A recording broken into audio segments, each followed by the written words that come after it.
Right now, how one local man is trying to help cut down on waste created by disposable vapes. Also, we bring you to the Capitol Square, see how many people came out for the first Dane County Farmers Market of the season. That's all coming up on News 3 Now at 10. Good evening and thank you for joining us tonight. I'm Jalen Banks.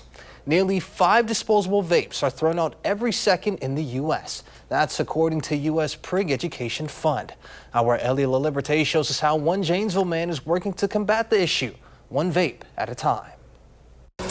Inside Smoker's World in Janesville, you'll find something that may seem out of place. A bin to get rid of your disposable vape. But this bin isn't just filled with vapes. In Jared Sheen's eyes, it's filled with technology. There's voice recognition in some vapes, and then there's also ones like the vape phone that people probably have heard of, and ones that play music too, ones that play games, and it's endless. Jared knows firsthand how much waste the small e-cigarette devices can produce, so he started Vape Waste Solutions. Basically what we are is an initiative, a nonprofit that goes around to vape shops, places bins in the vape shops, and collects vapes so we can bring them back, open them up, and take all that technology out and repurpose it so it's not just getting thrown out. Many disposable vapes use a lithium-ion battery, and according to Jared, they last about 2 weeks depending on the user. So oftentimes, those batteries just end up in the trash. So I want to repurpose it either to make new tech out of it,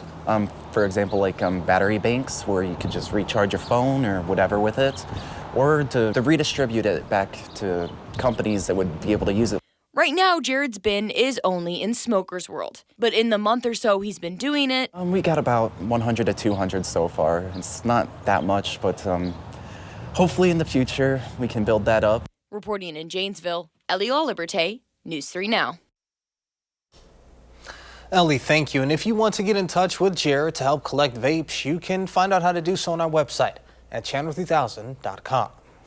Now let's get a look at your first warn forecast with meteorologist Buddy Reeves. Buddy, it was an absolutely beautiful day in southern Wisconsin today. Will that continue heading into tomorrow? Yeah, Jalen, I can't hear you because my IFB actually just died on me as I was out on the patio. But yes, it was a beautiful day here across southern Wisconsin today. We had temperatures in the 60s. We had no cloud cover and plenty of sunshine. Look at these high temperatures today. We got into the lower 60s today across most of the region. In fact, almost close to 70 degrees as you head towards Prairie du Chien. Current temperatures right now are in the middle 50s right now. If you joined us at 6 o'clock, you saw I was not in a jacket. I'm in a light jacket right now, but you might not need a jacket, and those temperatures are going to fall off as we head on into the overnight hours. But temperatures across Dane County, 57 in Middleton, 55 in Madison, 54 for our friends down near Belleville. Weather track is showing those clouds increasing as we head on into the evening and overnight hours, and that is going to continue as we head on into your Sunday with those chances of showers. Again, it's not a widespread event. It's just going to be about 30%. But if you are heading to the Midwest Horse-Fair for tomorrow, look for those cloudy skies, temperatures in the 60s, a cool start, breezy and mild, and then a chance of showers. But again, it's only 30%. So get on out and enjoy it if you can. Coming up in the full forecast, we'll take a look at the rain chances on your Sunday. All right, sounds good, buddy. We'll see you in just a bit. And you can track the forecast for yourself on the First Warn Weather app. It is hourly planners, road conditions, and the radar. You can download it for free in your phone's app store. Just search WISC Weather. To an update now, 2 people are charged in connection to a homicide in Pleasant Springs from last month. 18-year-old Creed Moore and 24-year-old Dwayne Johnson Jr. are accused of killing 23-year-old Kyle Thrasher at a BP gas station on March 7th. The sheriff's office said both the suspects and the victim knew each other. On March 20th, in a press conference, Captain Kerry Porter said Thrasher had been robbed. Moore is charged with first-degree intentional homicide, armed robbery, possession of a firearm of a convicted felon. Johnson Jr. is charged with felony murder and armed robbery. A 78-year-old driver died after a crash in Stoughton Friday afternoon. Stoughton police reported that the crash occurred in the 500 block of Veterans Road just before 1 p.m., where the vehicle left the road and struck a tree. The driver was taken to a Stoughton hospital and later died. Beloit police have arrested a Rockford man in connection with a bank robbery that occurred in October of last year. Mario L. Johnson Mans Jr. was taken into custody after allegedly robbing a bank in the 2200 block of Cranston Road. He was taken into custody at Bluff Street and Highland Avenue on Thursday. In addition to the robbery charge, Beloit police have also discovered that Johnson man allegedly had a gun in his vehicle and was arrested for carrying a concealed weapon. Rock County deputies have arrested a man Saturday after he allegedly refused to leave a house. Deputies were called to a house for a reported domestic disturbance at 9703 East State Line Road in the town of Clinton for a call at 4 a.m. The Rock County Sheriff's Office reported the victim left the residence. It was believed the suspect was still in the house. Officials said deputies attempted to contact through several different means and were unsuccessful. A perimeter was set up around the residence and the SWAT and negotiations teams were deployed. The man was arrested for disorderly conduct, battery, strangulation, and suffocation. The man is scheduled to appear in court on Monday. A portion of Felon Road will be closed starting Tuesday for utility installation and improvements. The section of Felon Road from Lean Road to Commercial Avenue and Highway T will be closed for utility installation and improvements at the Felon Road and Bridleway intersection. The work will require the closure of Felon Road and Bridleway's intersection as well. Additionally, for 1 month, there will be no connecting access from Commercial Avenue and Highway T to Lean Road, and detours will be necessary to navigate this closure. Mercy Health has expanded its partnership with HealthNet of Rock County by offering behavioral services. 3 Mercy Health providers will begin seeing patients at HealthNet, ensuring increased access to mental health care. Mercy Health stated in a release the new offerings will allow HealthNet to serve more patients struggling with anxiety, depression, trauma, and other behavioral health conditions. Additionally, Mercy Health will also provide an additional $100,000 annually to HealthNet for the next 3 years. It's that time of the year again. The first farmers market at the square kicked off today. Our Tanasia Shaw is giving us a look at the turnout and introducing us to a vendor that's been working at the market for 25 years. Farmers market is, my life. The Dane County's farmers market is back. While it's only here until November, the market is a year-round job for Rachel Murphy and her family. I mean, what kind of job do you get to bring your own kids to work every day? Every year, the Murphs look forward to being one of the 60 vendors at the Capitol building on Saturday mornings. It's all the time. Like every day, I'm thinking about 2 weeks in advance. So, like just to get ready for today, it's weeks in the planning. Like, 'cause we sell beef sticks, so we have cows. We have to get those butchered, and then we're in the middle of making maple syrup, so we have to make sure we make enough maple syrup for the whole year. Usually, the Murphs are known for their beef sticks, but on Saturday, eggs are one of their best sellers. We haven't raised our prices on eggs for 4 years, and I finally did in January. We were at $5, and we raised them to $6, so I was a little leery coming today, because I know the prices are starting to go down a little bit again, so I was willing to drop mine again, but it haven't affected me at all today. Customers' sudden interest is likely because of price increases in response to the bird flu. Since the Murphys own a small farm, they were uncertain how many people would want to buy their eggs. I was really worried because I haven't had to buy eggs in so many years, so I hear what they're going for kind of, but I don't know, I haven't had to do it. The Murphs are expected to sell out of eggs by the end of Saturday's farmers market. Reporting in Madison, Tanasia Shaw, News 3 Now. Tanasia, thank you. Coming up after the break, Buddy returns with a complete look of your first one forecast. Plus, newly unsealed federal records links a Wisconsin teen accused of killing his parents to an extremist group, and manifesto laying out plans to launch a political revolution. And some items have received exemptions from President Trump's tariffs. The latest on the trade war between the U.S. and China.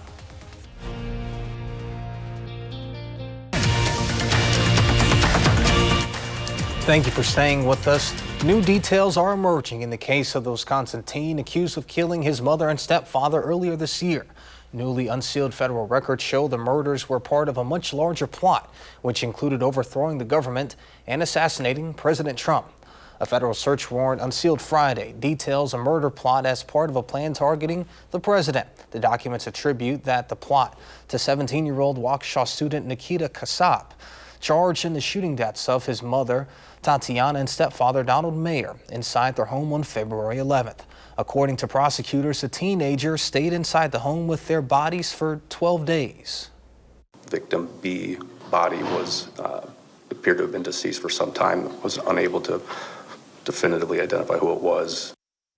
The motive for the murders, according to the federal warrant, was to use that money to fund a plan calling for the president's assassination to, quote, foment a political revolution in the U.S. and save the white race. Investigators also say Kassab paid for, at least in part, a drone and explosives to be used as a weapon of mass destruction to commit an attack. Kassab remains in custody on a $1 million bond.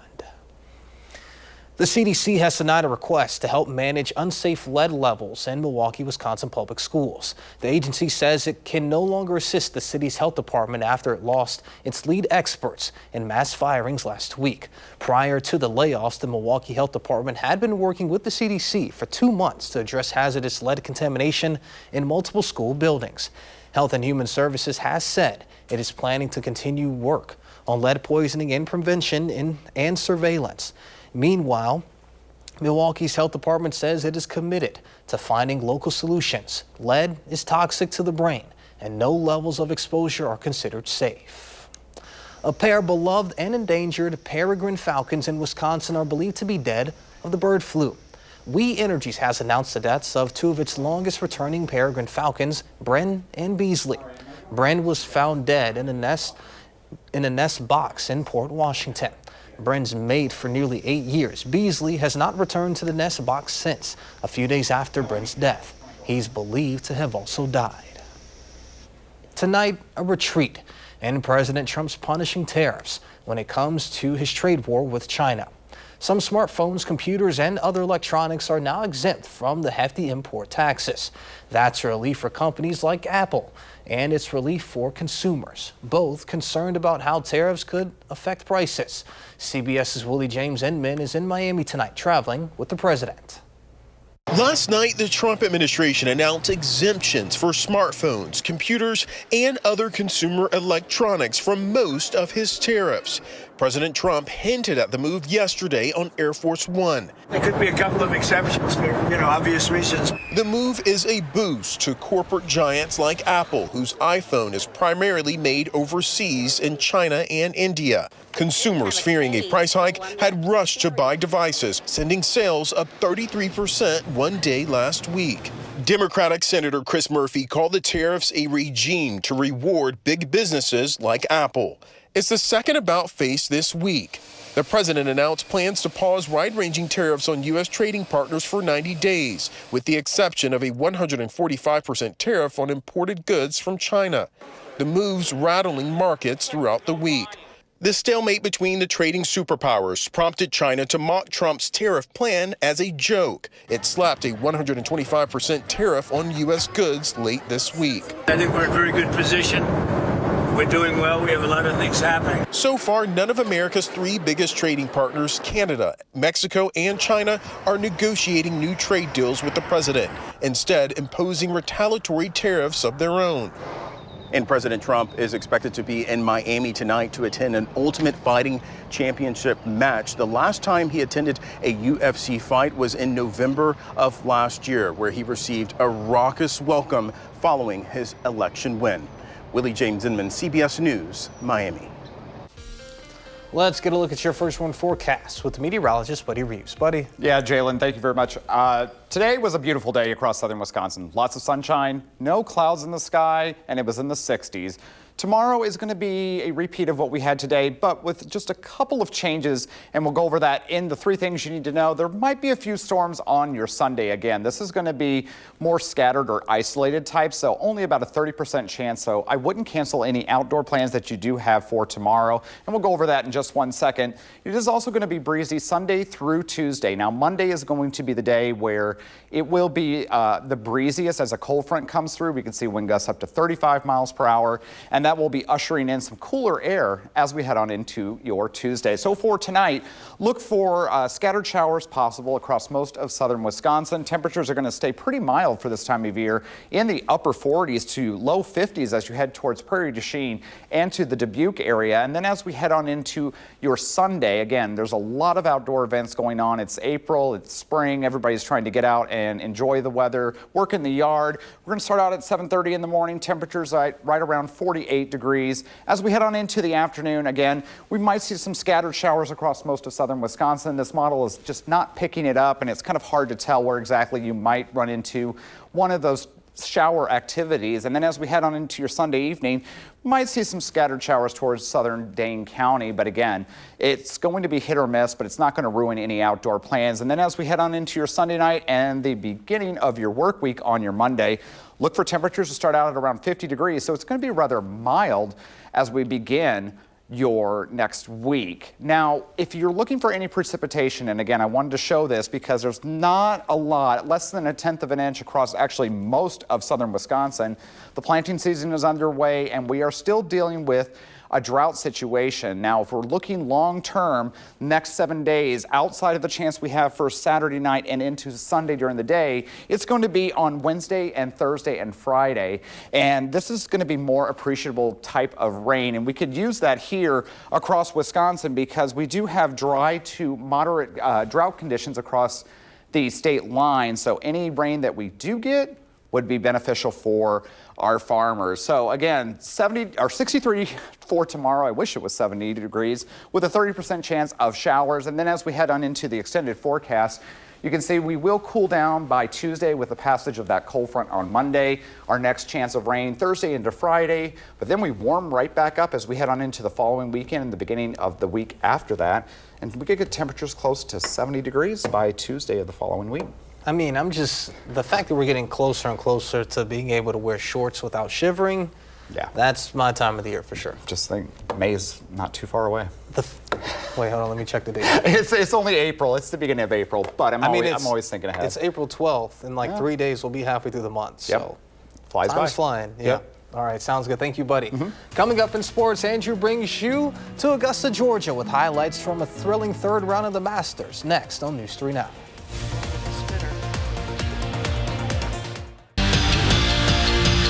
They call the third day of the Masters Moving Day, a chance for golfers to move their way up to the top of the leaderboard before tomorrow's final round. And Rory McIlroy looking for his first major win in over a decade. He started this round with a truly historic stretch, carding a 3 in each of his 6 first holes, including this chip in for eagle on 2. He heads into the final round 12 under, 2 ahead of the pack. But right on his tail, Bryson DeChambeau, and this will help. Sinks it from the fringe on 18 for a big birdie. Puts him 2 strokes back of Rory. They'll tee off together tomorrow at 1:30 as 2 of the world's best, both looking for their first Masters win, will battle it out, and that will be straight cinema. The coverage starts right here on CBS at 1 o'clock. And I thought I was going to have much better news for you on the Brewers front, but I don't. We head down to Phoenix where the Crew led 4-0 heading into the bottom of the 9th before everything crumbled. The Diamondbacks snaked their way to a 5-run 9th, coming all the way back to walk off the Crew in stunning fashion, winning it 5-4.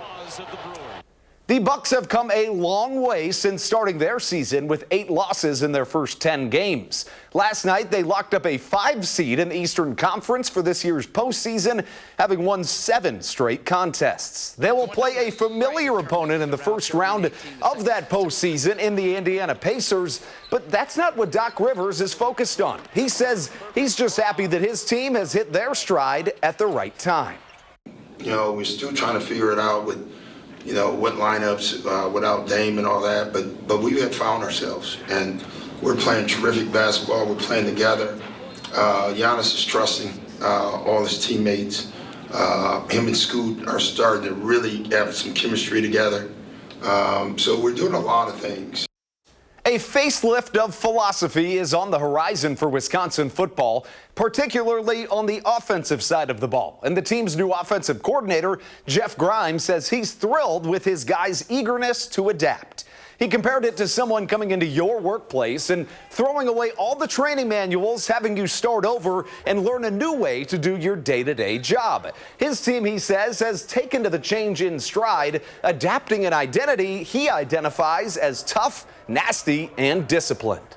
I think it's what Wisconsin is. It's who Luke Fickell is, and we talk all the time about, as a team, about being tough, nasty, and disciplined. And Wisconsin has won a lot of football games over the years with that mentality, and being gritty and being physical is who we are. And it doesn't just mean, all right, we're going to run the football. And another first in the wild, wild west of college football. Now, teams never call their bluffs, and especially of their star players, in NIL negotiations or send their star quarterback packing, but that's exactly what Tennessee football did, parting ways with Nico Iamaleava after he sat out of practice when his NIL demands were not met. And Jalen, this is incredibly interesting because normally a player asks for what they want, they set a deal in NIL negotiations, and that is kind of continually renegotiated over the years. And teams just say yes. This time Tennessee said no, which is incredibly important and can kind of give us a structure going forward. The caveat being next year everything changes when revenue sharing presumably enters into college sports. The House versus NCAA lawsuit saw the federal judge this past Monday, and it's assumed that he is going to allow that to go through. So we can kind of use this as a textbook going forward. Hopefully things are a little bit more cemented down when it comes to player payment in the future. Yeah, absolutely. Real quick before we move on to this discussion, great job getting that name in. I don't know if I would have been able to get that one, but I mean, you and I, we were both NCAA athletes, and the landscape and how all this is going on has changed drastically even since we both left school. I remember being a freshman in college, and we're going through, the NCAA guidelines, and we were told that, within the current NCAA structure, you can't make more than $1,000 a month or else you'd lose your scholarship because the NCAA would deem it so that you'd be able to pay for school. I think that was a tad bit ridiculous, but we've seen just within our lifetime players face suspension or lose their Heisman for, getting T-shirts or be suspended for getting a tattoo paid for them, and now a point now where individuals can negotiate millions of dollars. It's just at some point we've got to find a middle ground. I think there's been an overcorrection solely because of a lot of the restrictions, when we were in college and beforehand, but now it's led to what we see now with Nico and the Tennessee Volunteers. And the reports are that Nico Iamaleava, I think it is, was making $2.4 million, asked for $4 million. That's where the school said no. So we're not talking about peanuts here. Absolutely. We're talking about massive amounts of money that are being paid. Certainly a discussion. We'll probably talk about this more in the near future. Thank you, Andrew. We'll be back with Andrew is thinking about hitting the links tomorrow himself before the Masters start. Is he going to be able to do that? He should be able to do that, but there might be a chance of showers on your Sunday. Again, nothing of a washout. Only about a 30% chance, so most of the day is going to be pretty good. We cool off, warm back up again with our next system, and then we get into the 60s by Saturday again, or Sunday. All right, sounds good.